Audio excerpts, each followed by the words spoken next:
पहले कहाँ निवेश करना चाहिए, ताकि ये दिवाली तो शुभ हो ही, लेकिन अगली दिवाली को शुभ बनाने की भी प्रक्रिया शुरू हो जाए। तो चलिए शुरुआत करते हैं इस खास शो की।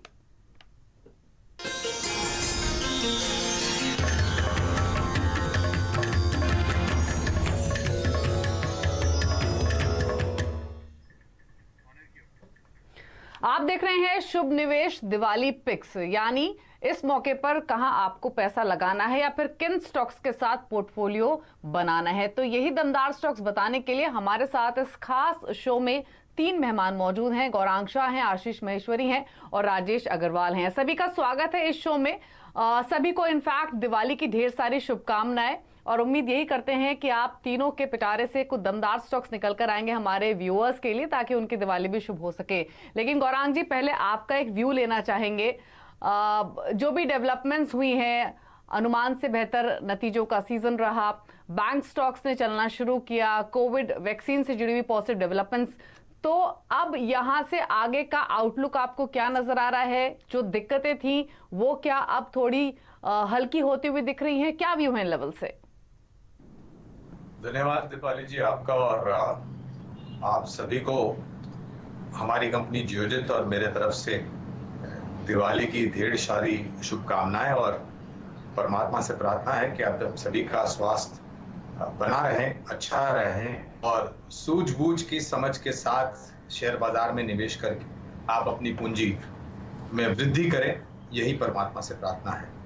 तो मेरा ये मानना है दीपाली, और मैं कई बार आपके साथ आपके शो में सुबह शाम दोपहर देर शाम जब हम शो करते हैं कल का बाजार, तब एक बार नहीं कई बार कवायद करी है कि ये अगर परेशानी है तो वो छोटी या मध्यम अवधि के जो कारोबार करते हैं उनके लिए ये परेशानी है।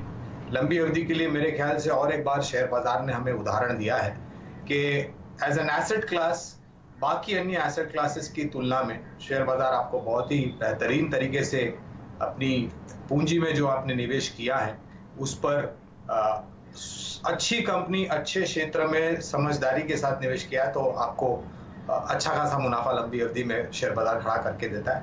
मैं ये मानता हूं कि आने वाले भविष्य में ये धारणा लगाना कि अगली क्या मुसीबत आएगी, ये मेरे ख्याल से असंभव है, लेकिन मैं उम्मीद रखता हूं कि ऐसी कोई परेशानी ना आए।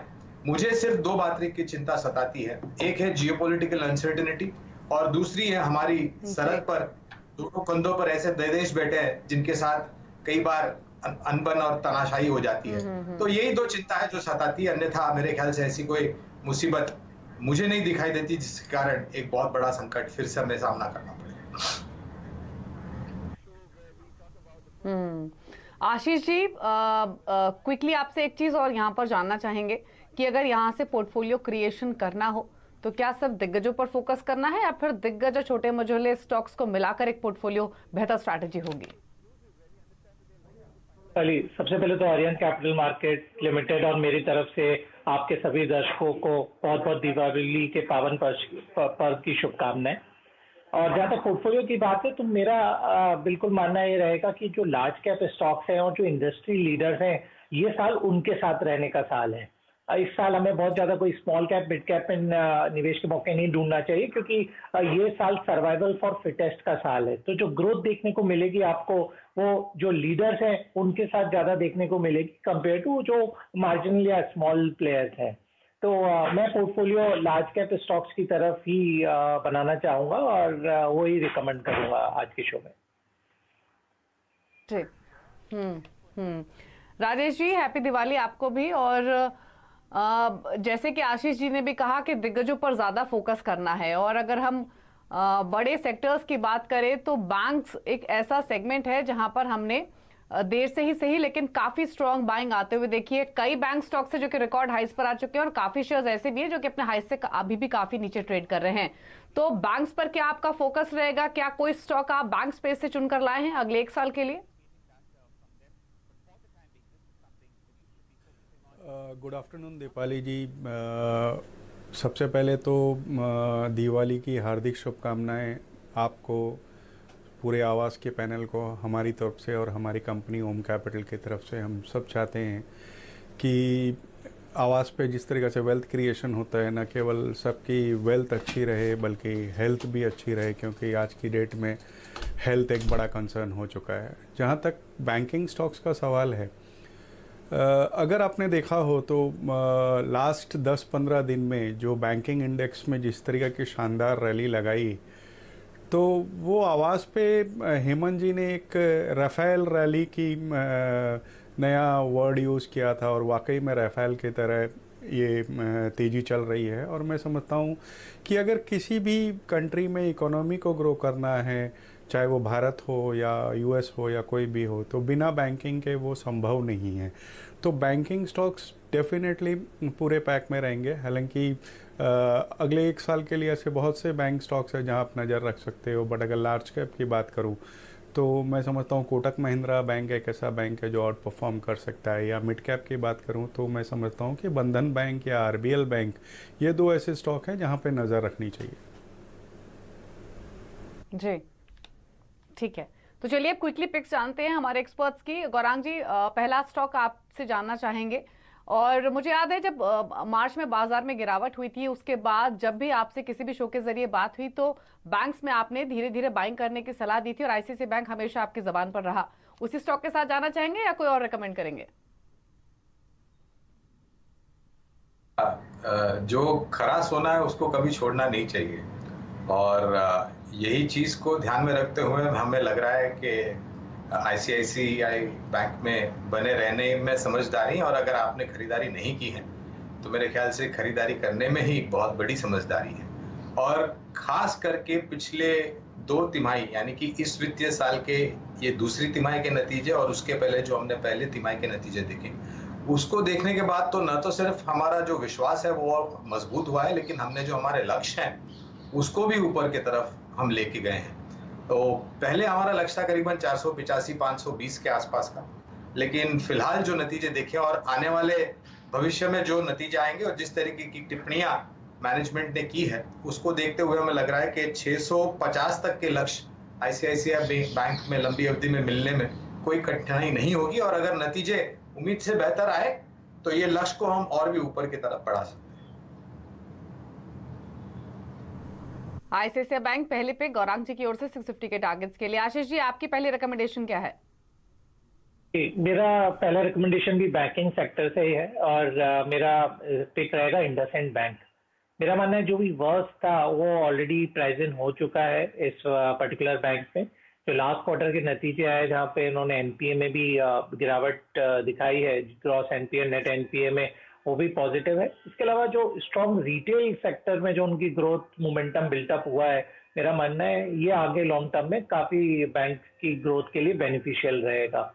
तो जैसा इंडसइंड बैंक का हमने नतीजे में के बाद देखा कि एक अच्छी रैली देखने को मिली है, बिल्कुल ये रैली स्टॉक को मेरा मानना है अगली दिवाली तक 1200 से 1300 तक बिल्कुल ले जा सकती है, क्योंकि अब हर क्वार्टर में आपको बैंक से अच्छे नतीजे देखने को मिलेंगे। तो बिल्कुल 720 रुपए का स्टॉप लॉस रखकर 1200 रुपए का प्राइस टारगेट के लिए बाय करने की सलाह है। तो दूसरा स्टॉक भी बैंकिंग स्पेस से आशीष जी की ओर से इंडसइंड बैंक 1200 के टारगेट्स के लिए खरीदिए। राजेश जी, आपने तो बैंक्स में इनफैक्ट अपनी चॉइसेस बताई, लेकिन बैंक्स के साथ साथ हमने एनबीएफसीज में भी काफी इंटरेस्ट देखा है। यहाँ कोई पिक करेंगे स्टॉक? देखिए, मैं बजाज फिनसर्व के साथ जाना चाहूँगा। अगर आप देखो तो करीब 53% बजाज फाइनेंस में ये होल्ड करती है। Bajaj finance again Bajaj housing में 100% होल्ड करती है। तो एक तरीक़ा से आप रिटेल लोन में भी आप बजाज फिनसर्व की हिस्सेदारी है, हाउसिंग लोन में भी है। और इसके अलावा अगर आप देखो तो 74% ये जनरल इंश्योरेंस और लाइफ इंश्योरेंस के दो इनके जो वेंचर है उसमें 74% हिस्सेदारी इनकी है। म्यूचुअल फंड लाइसेंस के लिए इन्होंने अप्लाई किया हुआ है। तो एक तरीके से पूरा पोर्टफोलियो इसमें हो जा रहा है। डेट फ्री कंपनी है, 1030 करोड़ के आसपास का कैश सितंबर के एंड में था। थोड़ी FY21 में जो नंबर्स हैं वो कोविड रिलेटेड इश्यूज के कारण से दबाव में देखने के मिले हैं, लेकिन जिस तरह की गाइडेंस मैनेजमेंट ने दी है कि उनके AUM में करीब करीब 10 से 15% की बढ़त आने वाले दिनों में वो उम्मीद करते हैं। मुझे लगता है कि कॉस्ट कंट्रोल वगैरह जो चीज़ कावियात इन्होंने थेड़ी है और जो ब्रांड है इनका, जिस तरह के मैनेजमेंट है, उन सबको देखते हुए स्टॉक एक लंबी अवधि के लिए बिल्कुल खरीदारी करनी चाहिए। दिवाली से दिवाली माने इस दिवाली से अगले दिवाली तक हम समझते हैं ये 8,000 के लक्ष्य को छू सकता है। 8,000 के लक्ष्य छू सकता है अगली दिवाली तक, इसलिए इस दिवाली आप खरीदिए बजाज फिनसर्व। गौरांग जी, ICICI बैंक तो आपने बताया, दूसरी पिक कौन सी लेकर आए हैं आप?